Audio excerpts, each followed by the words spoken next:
महतालोचनी सुख झाले व साजनी. ज्ञानेश्वर माऊली म्हणतात,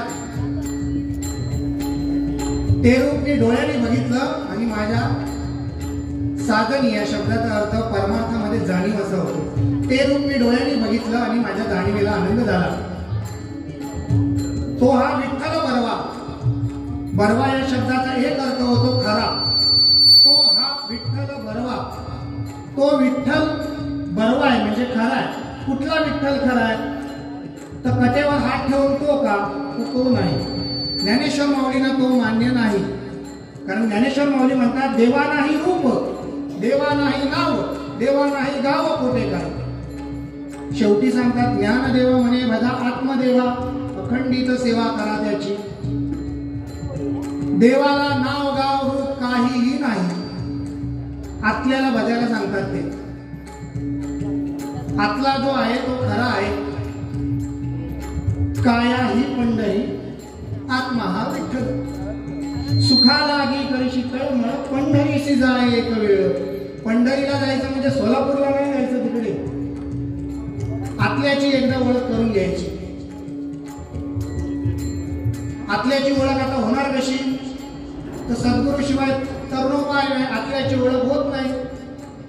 आणि सद्गुरू भेटणार कसा, तो काय रस्त्यावर पडलेला नाही की तुम्हाला भेटायला. सद्गुरू भेटण्यासाठी पुण्याई हवी आणि पुण्याई हवी त्याच्यासाठी सोपा मार्ग संतांनी सांगितला, तो म्हणजे नामस्मरण. म्हणून येईल कैसा बोल रामकृष्ण हरी. त्या नामस्मरणाने पुण्याई जमा होईल, सद्गुरूची भेट होईल, आत्म्याची ओळख होईल. आणि जसं सर्व सुखाचे आधार, आज जर माणसाला विचारलं सुख पाहिजे म्हणजे काय पाहिजे सांगता येत नाही. सुख पाहिजे म्हणजे काय पाहिजे. जेव्हा खऱ्या अर्थाने आत्म्याची ओळख होते तेव्हा खऱ्या अर्थाने माणूस सुखी होतो, नाही का. हा एक भाग झाला. दुसरा विषय सांगायचा असा, आज आपण सत्यनारायणची महापूजा घातली, पूजा केली, नैवेद्य दाखवला, नाही का. नैवेद्य दाखवला, चांगला दाखवला, सात्विक दाखवला, डाळ भात वरण. का मला तुम्ही सांगा, दारू गुटखा मांस मच्छीचा दाखवला. कोणाला दुखवणं माझा हेतू नाही. मुळात आम्ही दाखवला का तो देवाला. मग मला तुम्ही सांगा, जो देव बोलत नाही असं आपण धरूया, त्या देवासमोर आपण नैवेद्य दाखवायला घाबरतो. चालता बोलता परमेश्वर तर आतमध्ये आहे, त्याला आम्ही दारू गुटखा याचा नैवेद्य आम्ही देत असतो. मी अजिबात म्हणणार नाही कोणी माळ घाला किंवा काही करा, पण एक आहे, आपण जे करतो निसर्गाचा नियम आहे. तुम्ही जे करता ते तुम्हाला मिळतं. आणि म्हणून माणसाने कर्माचा सिद्धांत लक्षात ठेवला पाहिजे. आज वेळ कमी आहे म्हणून, पण जर कोणाला कर्माचा सिद्धांत जाणून घ्यायचा असेल तर हिराबाई ठक्कर यांचं एक पुस्तक आहे, कर्माचा सिद्धांत. ज्याला कर्म कसं करायचं कळलं ना, तो माणूस बऱ्याच वेळेला चुकत नाही.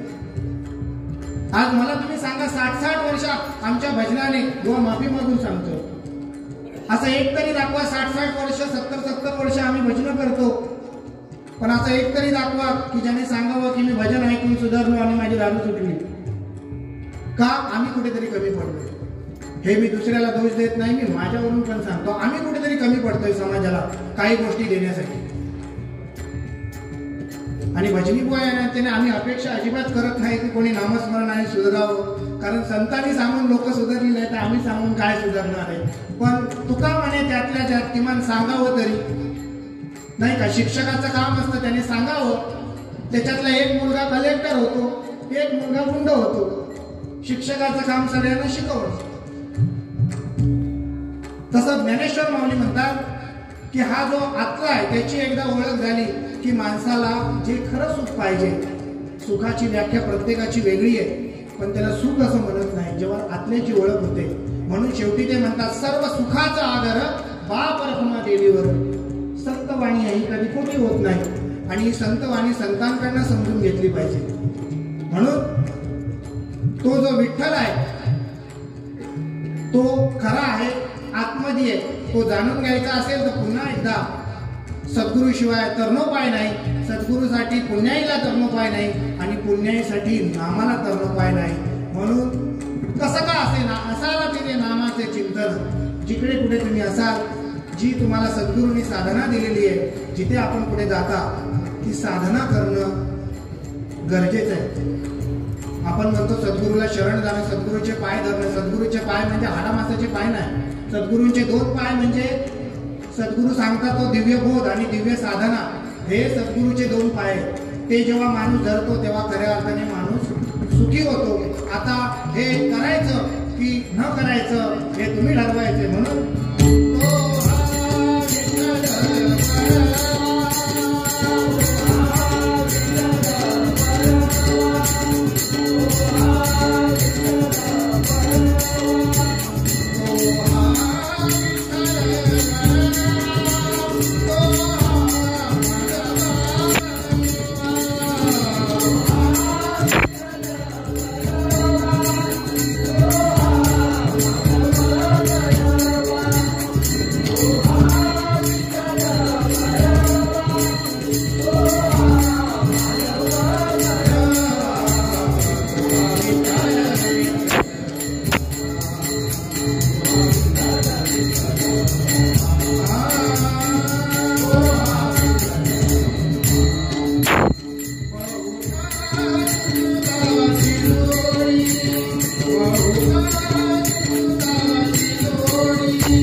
मगाशी जसं सांगितलं, सर्व सुखाचा आगर हा आपला विठ्ठल आहे, तो जाणून घेतला पाहिजे.